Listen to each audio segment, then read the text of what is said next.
जी अस्सलाम वालेकुम students, I hope that you are all fine. Welcome back to hope 786। जी students, जैसे कि आप जानते हैं कि काफ़ी देर हम जो है लेक्चर नहीं बना सके। आज जो है once again I am going to start master of English part 1 in Victorian novel का आज हम लेक्चर बनाएंगे, जिसमें हमारे पास जो एक नावल है the return of the native by Thomas Hardy. Thomas Hardy ने ये जो जिस जेनरा में नावल लिखा, आज हम वो डिस्कस करेंगे, इसकी समरी डिस्कस करेंगे, कैरेक्टर्स को डिस्कस करेंगे, इम्पॉर्टेंट थीम्स डिस्कस करेंगे, पेपर पर्सपेक्टिव के हवाले से इसके इम्पॉर्टेंट क्वेश्चंस को जो स्टूडेंट्स वो देखेंगे कौन कौन से इम्पॉर्टेंट हैं। So let's begin with the title importance जो है, specially students, first of all I would like to tell you about the return of the native. अब इसमें हमने स्टूडेंट्स जो देखना है कि नेटिव कौन है जिस पे ये लिखा गया है। टॉमस हार्डी ने जो बेसिकली ये जो नावल है वो 1878 में जो है ये पब्लिश किया था, दिसंबर टू ऑनवर्ड। तो Thomas Hardy he was born in 1840 and died in 1928। And one important thing is that students, you know what, Thomas Hardy is always considered one of the pessimistic writer of the world. Why he considered pessimistic writer? वो क्यों pessimistic writer जो है वो consider किया जाता है? Before telling you, I would like to tell you what is pessimism. Pessimism क्या होता है? जो नाउम्मीद हो जाए। अब इसकी राइटिंग के अंदर हमें जो इम्पोर्टेंट चीज़ नज़र आती है स्टूडेंट्स के, ये जो अपना प्रोटैगनिस्ट होता है या इसकी हीरोइन है, उस पर बहुत ज़्यादा जो है वो उसको जो है वो उस सिंपैथी उसके लिए बहुत गेन करता है, उसके ऊपर बहुत जुल्म ढहाता है। तो इस वजह से ये है बेसिकली आपको जो सोसाइटी का रियल चेहरा जो होता है वो आपको दिखाने की कोशिश करता है। इस वजह से ये जो है पेसिमिस्टिक राइटर कहलाता है। तो बेसिकली स्टूडेंट्स वो अगर टॉमस हार्डी से जब किसी ने ये पूछा तो उसने ये कहा कि मैं जो है वो पेसिमिस्टिक राइटर नहीं हूँ, आई एम वेरी ऑप्टिमिस्ट। तो इसलिए पेसिमिज्म आपको कहता है कि लगता है कि मैं जो सोसाइटी की असल पिक्चर है वो मैं आपको दिखाने की कोशिश करता हूँ, जिसकी वजह से आपको ऐसा लगता है। तो हम इसकी सेटिंग की बात करते हैं स्टूडेंट। इसकी जो सेटिंग है वो एग्डन हीथ में हुई। Egdon Heath is a fictional place, एक फिक्शनल प्लेस है, इमेजिनेटिव प्लेस थी जो इंग्लैंड के अंदर इन्होंने ली। इसकी इंपॉर्टेंस पे भी अभी हम बात करेंगे। फिर इसके जो थीम्स हैं स्टूडेंट्स, फिर उस पर बात करेंगे। इसका जो जेनर है वो रोमांटिक है।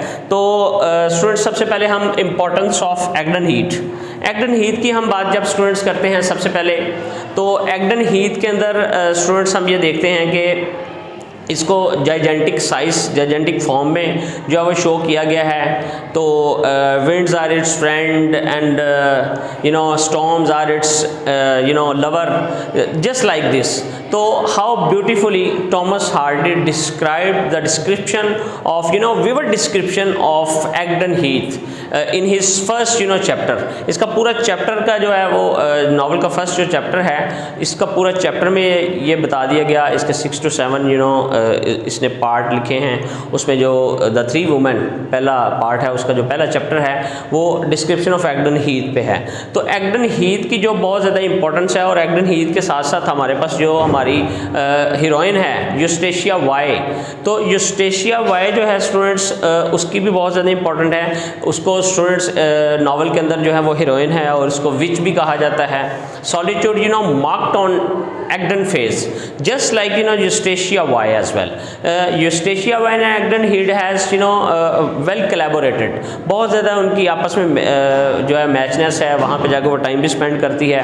तो स्टूडेंट्स अब थोड़ी सी कैरेक्टर्स के बारे में बात करते हैं इसकी, ताकि स्टोरी के बारे में जो है हम डिस्कस कर सकें। सबसे पहले स्टूडेंट्स जहाँ से नावल स्टार्ट होता है, ये समरी प्लस कैरेक्टर, इस पर बात करने लगा हूँ। डेगोरी वैन एक हमारे पास स्टूडेंट कैरेक्टर है। जो डेगोरी वैन है वो एक गधा गाड़ी छकड़ा कैरेज चलाने वाला जो नौजवान है, और ही लव्ड टॉमसन। और Thomasin dislike Diggory Venn, but he really loved Thompson, and Thompson loved wild deer.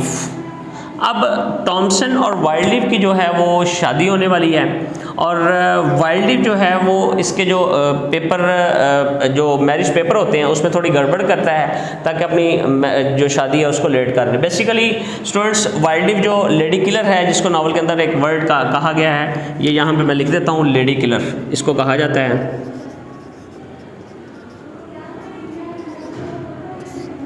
Students, wild leaf जो है, he was interested in Eustacia Y, the heroine of the novel.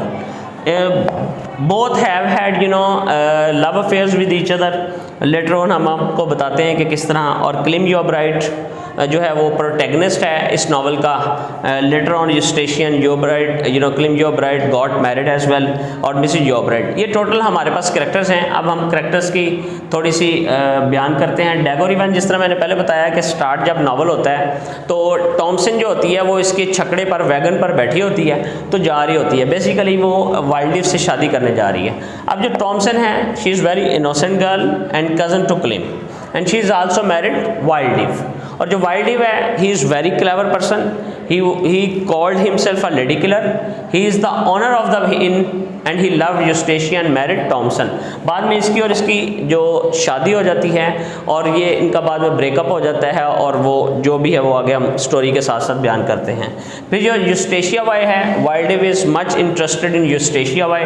यूस्टेशिया Vye is an exceptional beauty and she is the girl who always want a life with a rich man।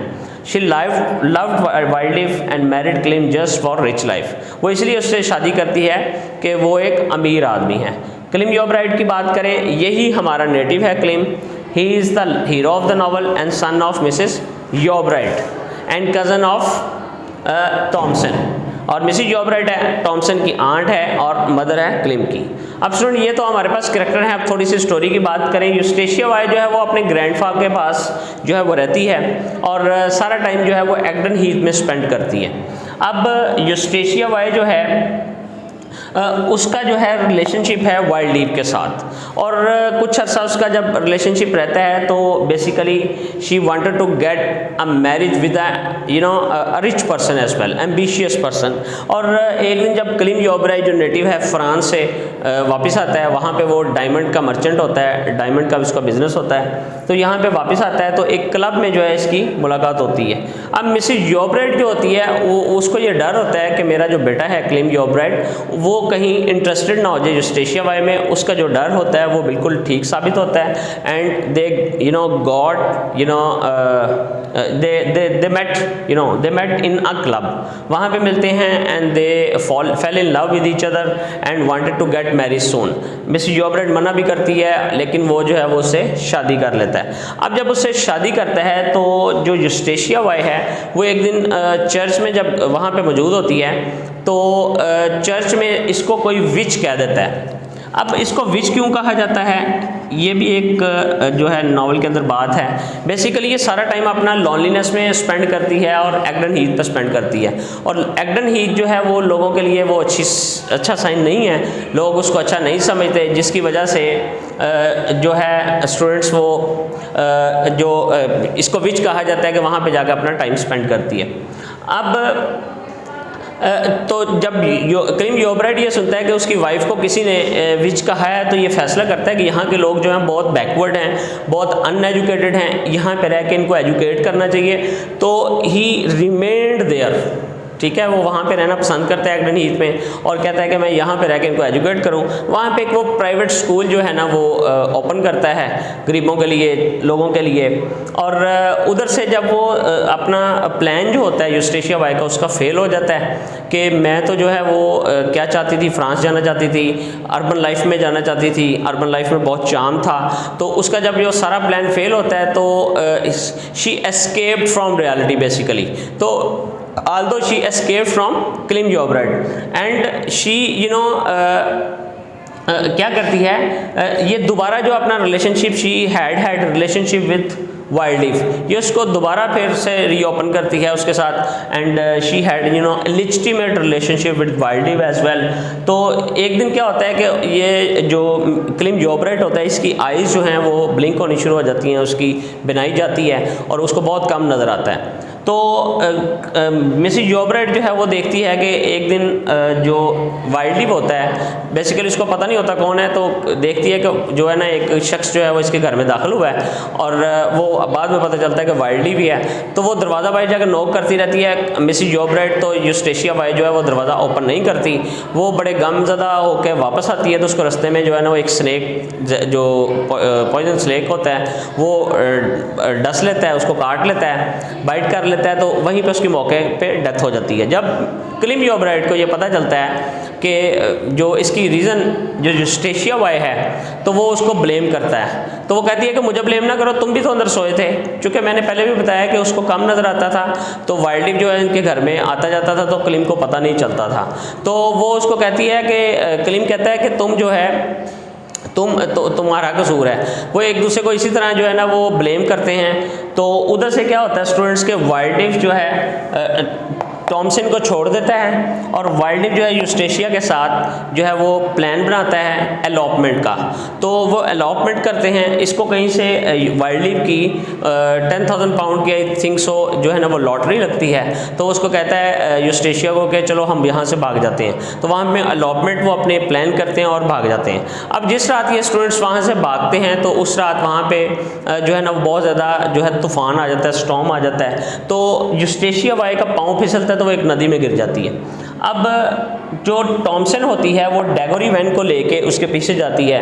इधर से climb भी जो है वो अपनी wife को ढूंढने निकलता है। तो वाइल्ड लीफ जो होता है यूस्टेशिया वाई को बचाने के लिए नदी में जो है वो छलांग लगा देता है। जब क्लिम जॉबराइट ये देखता है कि दोनों जो है डूब रहे हैं, तो ये क्लिम जॉबराइट भी उसके पीछे छलांग लगा देता है, आल्दो कि ही वॉज लेस ब्लाइंड, तो वो भी उसके पीछे छलांग लगाता है। अब यू नो स्टूडेंट्स, मज़े की बात यह है कि तीनों को तैरना नहीं आता, they don't know how to swim. उन तीनों को स्विमिंग नहीं करनी आती। तीनों जब वहाँ पे छलांग लगाते हैं तो क्या होता है, उसके पीछे जो डैगोरी वैन है, अब वो स्टूडेंट देख लें कि he was too much attached with Thomson, तो इसके लिए ये असल जान की कुर्बानी देना चाहता है। तो ये तीनों को बचाने के लिए कूद पड़ता है और तीनों को बचा के बाहर ले आता है। अब जब तीनों जब बाहर आते हैं तो देखता है कि यूस्टेशिया वाई की जो है मौके पर डेथ हो जाती है, ठीक है, आई थिंक सो कि वाइल्ड लीफ की भी हो जाती है। तो क्लिम जॉबराइट जो है वो बचता है। तो डैगोरी वैन जो है वो बाद में लेटर ऑन जो है वो क्लिम तो जो है क्लिम की मदर ऑलरेडी मर जाती है, यूस्टेशिया उसकी बीवी मर जाती है, ये तनहा रह जाता है और इसकी आइज़ जो है वो वैसे ही ख़त्म हो जाती हैं, ब्लाइंड हो जाता है। तो टॉमसन जो है वो डैगोरी वैन के साथ दोबारा शादी कर जाती है। एट द एंड जो ये नॉवल का एंड था, ये डैगोरी वैन देखें स्टार्ट पे ही इसके साथ अटैच होता है और इसका लवर होता है, ट्रू लवर बेसिकली होता है, सिंसियर होता है, लॉयल होता है, तो एंड पे लॉयलिटी साबित करता है। अब student, the most important thing in this novel is you know what the role of fate and chance. अब role of fate and chance student क्यों ज़रूरी है? देखें, इसके मुकद्दर में, जिसके मुकद्दर में जो जो कुछ था उसने वो किया। अब जिसको जो अपॉर्चुनिटी मिलती थी या चांस मिला था, जिस तरह यूस्टेशिया को मिला था चांस, वाइल्ड लीफ को मिला था, तो इनको वो चांस अवेल करना चाहिए था। इन्होंने वो चांस अवेल नहीं किया और ये मुकद्दर के जो है वो शिकार हो गए, और यही इसका इम्पोर्टेंट थीम है, और वहीं पे उनकी मौके पर डेथ होगी। तो स्टूडेंट्स, ये टोटल सम एंड सब्सटेंस है टोटल नॉवल का आज हमारे पास। तो I hope so you people really enjoyed my lecture as well. और किसी का भी कोई भी क्वेश्चन है स्टूडेंट्स हो तो वो कमेंट बॉक्स में आके ज़रूर पूछें, मैं आपको ज़रूर आंसर करूँगा इंशाल्लाह। नेक्स्ट वीडियो के साथ शेख बिलाल जो है वो आपके साथ हाजिर होगा। Thank you very much students.